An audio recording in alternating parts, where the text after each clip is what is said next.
Hey guys, welcome back to my channel. Today we're going to be doing another speed art, and it's going to kind of be a quick one. So I want to focus mainly just on lighting and shadows and creating depth in the image. And so this is going to be actually the perfect image to do that, because there is so much already going on with the different buildings in the skyline, and also this little balcony that we're overlooking directly in the foreground. And so I think it came out somewhat successfully.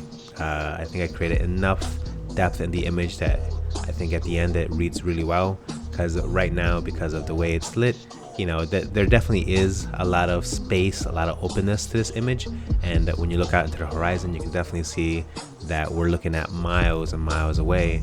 But I wanted to emphasize that a little bit more while also making the scene a lot more dramatic and cinematic. And so I removed the guy who was here with the camera, and I'm adding this girl, which was pretty easy. I just used the quick select tool to select the subject and remove her from the background.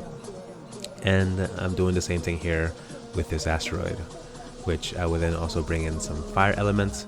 Now, this is also super easy. I just brought them in. They had a black background, so I switched the blending mode to screen, and that gets rid of the black and leaves behind this very translucent image, which I think helps sell the fire effect just a little bit more.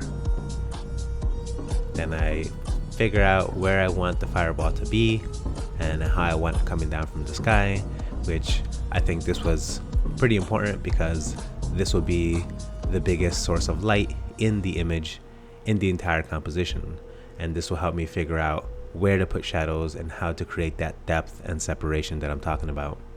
So here we have a couple more asteroids that I want to throw into the background.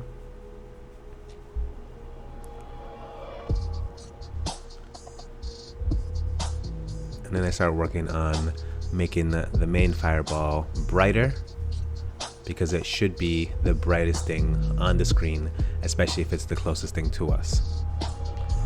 And here we go. Now I start adding some darkness and separation.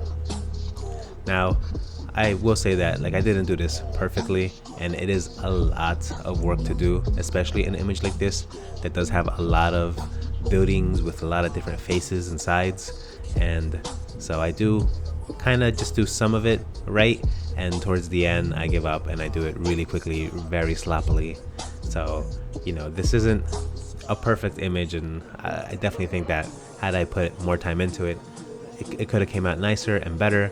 But I feel like I did just enough to kind of sell the idea of the city being lit by this massive fireball coming from the sky.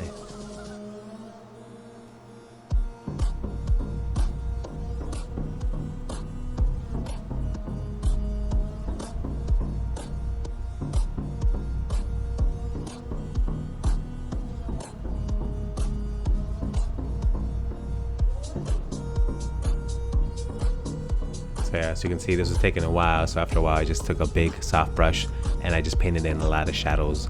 Once I had blocked in a lot of heavier shadows on certain buildings, I felt like I did just enough, and then I kind of just went in and kind of darkened everything else.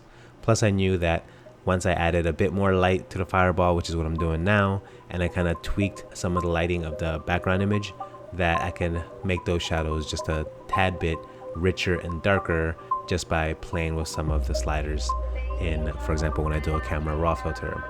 But what I'm doing now, like I said, I put in a bit more glow into the sky, but what happened there is that the sky then looked too bright and you kind of lost sight of the fireball. So I wanted to kind of darken the sky a little bit more. I also wanted to bring in a couple more clouds to make the sky look a bit more ominous and dangerous. So you're gonna see I'm about to bring in another image that has like a rougher patch of clouds, and I throw that in behind the fireball.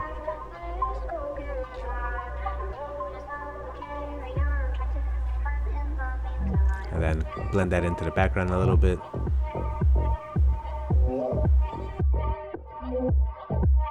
Some of this glow is supposed to be in front of the buildings. It's supposed to, wrapping around them and showing up behind them. So I want to make that distinction again and bring in some of those shadows back that I kind of blew out. And again, these shadows should technically be a lot darker if the fireball was that close to the building, but with a bit of, tweaking some hue and saturation, and again the camera raw filter, I make those colors and those shadows a bit richer, which is what I'm doing right here. And I didn't have to go in and kind of block everything in by hand again. So could I have gone a little bit darker? I could have, but I felt like this was good enough, and I want to do this image under an hour, and I think it took me about 45 minutes. So I'm pretty happy with how it turned out for how quickly I did it. But yeah, had I spent more than an hour, it definitely would have been a lot better and a little bit nicer. But I think overall, this is still turning out pretty good. And so with the girl, I darken her as well because she's being lit from the front, but we're looking at her from behind. And then I just add some shadow to kind of sell her as, being there in the image and being lit by that asteroid.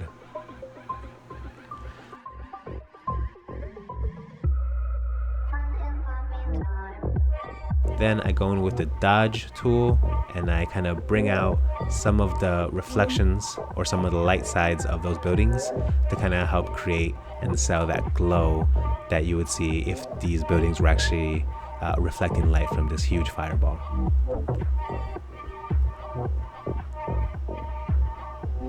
And that's it, guys. Like I said, I did do a camera raw filter there. The screen recorder didn't fully capture it, so if that didn't really show up, that's maybe why. But if you guys want any tutorials on that or anything else, let me know in the comments down below what I should do next. What do you think about this image? I think it turned out pretty good for how quickly I did it. And yeah, give me guys any ideas that you guys have, and I'm sure I can put my own little twist on it and we can do something fun. So leave those comments down below. Make sure to comment, like, and subscribe, and I'll catch you guys next time.